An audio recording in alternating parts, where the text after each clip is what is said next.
So Vishal, ఇప్పుడు festivals, every festival నాన్న మీతో బాగా సెలబ్రేట్ చేసుకుంటారా? దీపావళి వస్తుంది కాబట్టి స్పెషల్గా.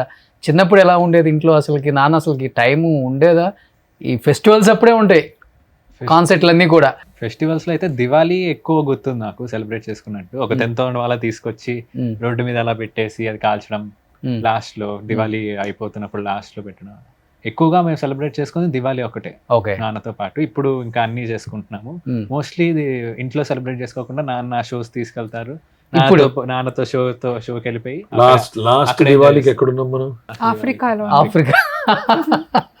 ఓకే. ఆఫ్రికాలో ఉన్నాం. బట్ చిన్నప్పుడు బాగా మిస్ అయిన సందర్భాలు ఉండుంటాయి కదా నాన్నని బాగా? ఏం లేదు, స్కూల్లో పేరెంట్ Festivals. Teacher meeting.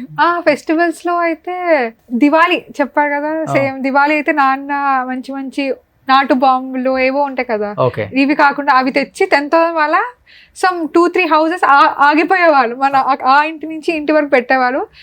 ఇల్లు అంతా ఆగిపోయి కూర్చొని ఒక్కసారి అంతా అయ్యేంత వరకు రోడ్డు మొత్తం ఖాళీ ఉండదు అది అయ్యేంత వరకు. ఓకే. అది అంటే ఎక్కువ అది దివాళీ, మోస్ట్లీ సంక్రాంతికి అంటే ప్రోగ్రామ్స్ ఇంకా మిగతా దివాళీకి ఎందుకు మీకు టైం ఇస్తారు అంటే, ప్రోగ్రామ్ ఉండదు మీరు ఎక్కడ పాటలు పాడినా వినపడదు. కరెక్ట్ చెప్పేది. అవును, ఆ ఒక్క పండుగ చేసుకుంటారు. బట్ సింహ గారు, మీరు ఎక్కడికైనా వెళ్ళినా బాగా ఫీల్ అవుతుంటారు కదా, ఎంత పాటలు పాడినా ఫ్యామిలీ లేదు, పిల్లలు లేరు పక్కన, ఏ ఫెస్టివల్ ఈవెన్ చేసుకోలేకపోతున్నాను. సినిమాల్లో పాడడం స్టార్ట్ చేసినప్పుడు కూడా రాత్రి 2 అయ్యేది, అలా కూర్చుని ఉండాలి.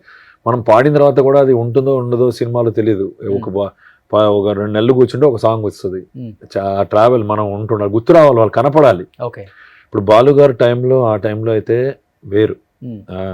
అది ఇప్పుడంటే మనం ఉన్నామన్న ఉనికి మనం చాటుకుంటేనే మనకు అవకాశం. అప్పుడు ఏంటంటే సింగర్ ఒక 2 days లేని డేట్ లేదు అనుకున్నా ఆగేవారు. డే వెయిట్ చేస్తారు. అవును, ఇప్పుడు ఫ్రాక్షన్ ఆఫ్ సెకండ్స్ లో సింగర్ చేంజ్. ఇప్పుడు ఇంకా ఏ వచ్చింది, సింగరే అవసరం లేదు. ఇప్పుడు నా వాయిస్ పెట్టేసేసి యాజ్ ఇట్ ఈస్ ఏ పాటైనా పాటించవచ్చు. Okay.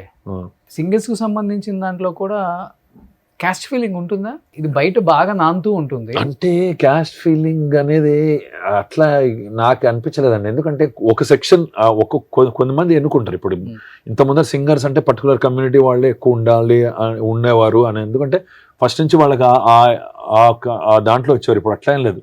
Everybody is passionate, everybody infrastructure పెరగడము, ఆపర్చునిటీస్ ఆర్ గ్రోయింగ్ మూలన people are also inclining to do that అనమాట. ఇప్పుడు ఇంతమంది ఆపర్చునిటీ ఉండేది, కానీ కొన్ని కమ్యూనిటీస్లో ఏంటంటే అది చిన్నప్పటి నుంచి అదొక వాళ్ళ సాంప్రదాయం పరంగా ఇంబైబ్ చేసేవారు.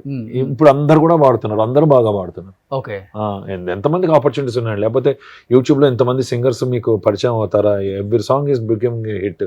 నార్మల్ మూవీ సాంగ్స్ కన్నా యూట్యూబ్ సాంగ్స్ ఎన్ని హిట్ అవ్వలేదు చెప్పండి. అవునవును. కానీ మీరు వచ్చే టైంకి బాగా పీక్ లో ఉన్న సింగర్స్ అంటే లైక్ నేను ఉన్నప్పుడు పీక్ కాంపిటీటర్ కావచ్చు, కాంపిటీటర్స్ గా అంటే అప్పుడు ఇంకా అంటే నేను వచ్చినప్పుడు అండి, యాక్చువల్ ఇక్కడ సింగర్స్ ఎవరిని ఎక్కువ పాడించేవాళ్ళు కాదు. నార్త్ సింగర్సే ఫుల్. అప్పుడు కూడా శంకర్ మహాదేవన్ గారు, హరిహరన్ గారు, ఉదిత్ నారాయణ్, కేకే, సుఖ్వీందర్ సింగ్, వీళ్ళే ఆల్మోస్ట్ ఆల్ సాంగ్స్. 1-2 ఏదైనా ఉన్నా కూడా అది పెద్ద మనకి నోటెడ్ గా వచ్చే సాంగ్స్ ఏమి ఉండేవి కావు. బాలు గారు, మను గారు తర్వాత చెప్పాలంటే మేల్ సింగర్స్ లో ఇంకా కష్టం అండి అన్ని పాటలు. స్థాయికి వెళ్ళిన వాళ్ళు ఎవరు లేరు. వాళ్ళు బాలు గారు అయితే 50+ సాంగ్స్, 50,000+. మను గారు 30,000+. ఓకే.